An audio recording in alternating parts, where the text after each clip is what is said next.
This Chat with the Experts is brought to you by Angie's List on 93 WIBC. Welcome back to Chat with the Experts, brought to you by Angie's List. My name is Kyle Hawk, and I'm here today with Deb Mino of Puppy Playground here in Indianapolis. We're talking about pets today, and as an animal expert, it's safe to say we're not barking up the wrong tree here. Deb has been giving us some great tips on how to ensure a safe stay for your pets while you're away. But we were just talking about boarding, and I wanted to get your thoughts on illness and disease, because I know it's something a lot of people worry about, whether it be something like kennel cough cases that have kind of risen in recent years, or canine flu. How much of a risk is it, and what should people know before they check their dog in somewhere? There's always going to be a risk anytime you have animals interacting with other animals. Properly vaccinating is certainly the best way to be preventative, and what we stress is just prevention and education as much as possible. Every dog that enters our facility is required to be up to date on rabies, distemper, as well as bordetella, which is the kennel cough vaccine. Okay. We also require flea and heartworm prevention, because the very last thing you want is to pick up your dog after a week boarding stay and find out they have a flea infestation. So those are never welcome guests that you want to take back home with you. Yeah. Similar to kids going to daycare. You know, occasionally there's going to be a round of kennel cough that will go through. And what a lot of people don't understand about the kennel cough vaccine is that it's very similar to the flu vaccine in that it might cover the major 5 strains that cause respiratory infection, but there's really 25 to 30 different things that can cause respiratory infection. Right. And unfortunately, why you tend to see it spread so quickly is if there's a mutation and one dog gets it, likelihood is that none of their vaccines are going to cover that strain, and so that's why it spreads so quickly.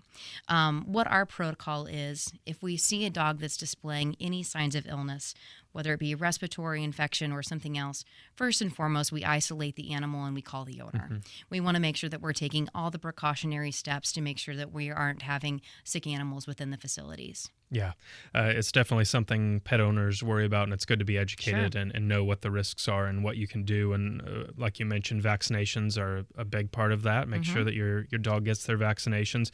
What else can you do to prepare your pet for an overnight stay somewhere? There's a lot of things you can do. Think of like sending your kid off to kindergarten for the first time. Coming in with a positive attitude, the dogs definitely feed off the energy of the owner. If mom's nervous and I'm not really sure what to do and really fidgety, then the dog becomes fidgety and they become nervous.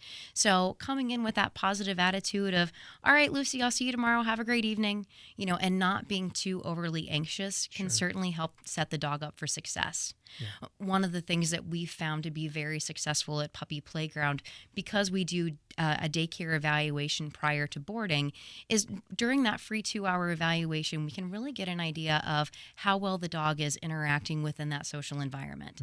And for the dogs that might be a little bit more scared, that might be a little bit more nervous, we'll ask the owner to bring them back for a couple times of daycare prior to boarding. That way, it gets them a little bit more socially involved. They know mom and dad's going to come pick me up. And it really helps to reduce the stress that the pet feels when they stay overnight for the first time, because it's a familiar environment. Yeah, that makes a lot of sense. We've talked a lot today about the dog side of things. I wondered if you could speak at all to the difference between boarding a cat and boarding a dog. Certainly, there's quite a bit of differences. I don't think cats would enjoy group play in a large environment quite the same way the dogs will. And it definitely is a different type of environment of what you're looking for.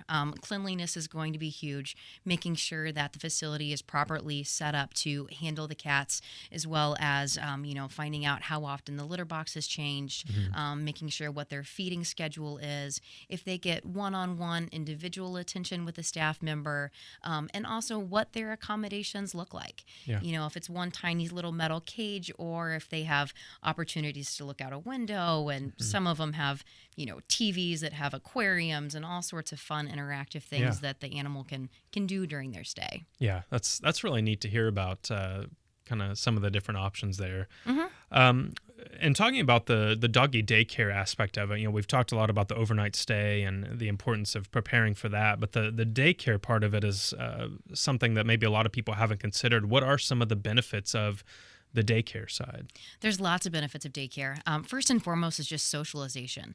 Dogs by nature are social beasts. They are meant to be in a pack environment. So teaching them how to properly interact and play with other dogs can really help lead to a well-balanced dog. Okay. We've all been out walking on the road and we see a dog who goes absolutely bonkers when they see another dog. Yeah. Well, a lot of it, that dog's not learned the proper way to socialize and interact when they see another dog. And by coming to daycare, we kind of help to teach that. The other big thing is that it really helps to burn off a lot of that excess energy. Yeah. And the excess energy always tends to come out in bad ways, whether it be destroying curtains or getting into trash or, eating a brand new pair of heels. A puppy that's got a lot of energy that's not being burnt off is a recipe for disaster. So who should consider something like doggy daycare? Is that something that could work for everyone, or is it at least something you should investigate with your dog? I think it's something that most people should investigate. It may not be a fit for every single dog. Not every dog likes social interaction, but I think every dog can learn to be socially stable with other dogs. And for some dogs, that's our entire goal of just having them learn to not be terrified when they see other dogs. Yeah. Certainly, socialization isn't a one-time checkbox. And a lot of people need to understand that socialization is a continual process throughout the dog's life. That having them in environments where they're interactive not only with other dogs, but people help to keep the dog socialized and interactive. Yeah.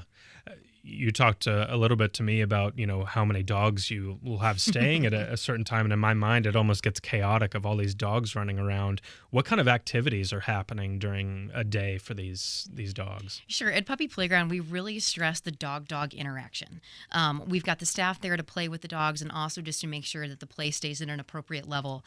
I think one of the things that surprises a lot of guests when they come into our facility is, even though we have a large volume of dogs that will be in our warehouse right behind that are all running around and playing, we can have a normal conversation. Yeah. And a lot of that is just the expectation that we have of the dogs of, hey, you're going to play, but you have to have manners. We need to make sure that we're doing it at an appropriate level. But one of the big things that the dogs love right now are swimming pools. Okay. With it being so warm outside, and our facilities are both indoor, outdoor, so the dogs have opportunities to go outside whenever they want to.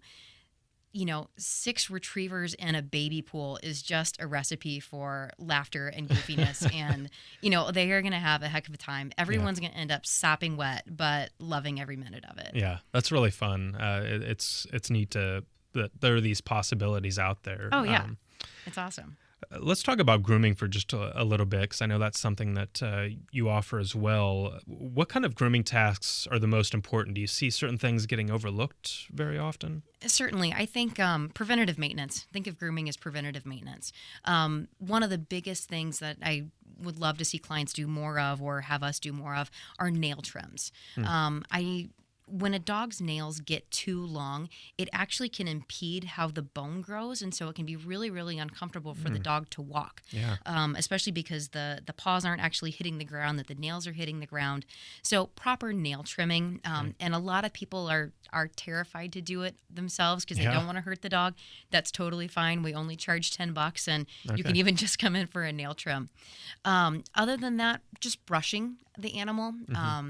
A lot of people have a misconception that shaving their dog during the summer keeps them cool, but actually the undercoat in their long coat helps to keep them cool much more effectively. Oh, interesting. But you need to have a coat that's not matted. And so going through and really brushing out, the longer hair dogs like the golden retrievers or the border collies, as long as you can run a brush through them and keep all of that dead hair away, they'll actually stay cooler on their own. Yeah, that's a really interesting fact. You talk about the nail trimming aspect of it. That's something I think can be a little stressful for a lot of dog owners. Do you have any quick DIY tips that you can give on how to kind of make that process a little easier? Play with your dog's feet. From the time that they're puppies, just get them accustomed to being handled. They give me their paw, I give them a cookie. And so that way it becomes less stressful on the dog to have their paws being handled. Yeah. And even just rubbing the paw and playing with them, that will give you more opportunity to be able to do a quality nail trim versus the jerk and pull WrestleMania. Sure. Have to jump on top of them trying to do one toe at a time. If it's too stressful for you and it's too stressful for the dog, just stop. Yeah. Let the professional handle it. It's better to let people who know what they're doing be able to do it quickly and easily versus making a traumatic experience that the dog will never like. Absolutely. That's very good advice. It's time for us to take another quick break, but fear not, it won't be rough. When we return, we'll share some helpful tips in our What's Trending segment, and we'll take some listener questions and get you some answers from Deb of Puppy Playground. We're very happy to have you with us today. Stay right here. It's Chat with the Experts. Do you love a good bargain? Angie'sList.com showcases popular deals from highly rated local companies so you can save time and money on the home and health services you need most. Remodeling your kitchen? Painting your house? Cleaning your carpet? We've got a deal for that. Angie's List members even have access to exclusive discounts, up to 80%. Don't waste another day or another dollar. Start shopping now at Angie'sList.com.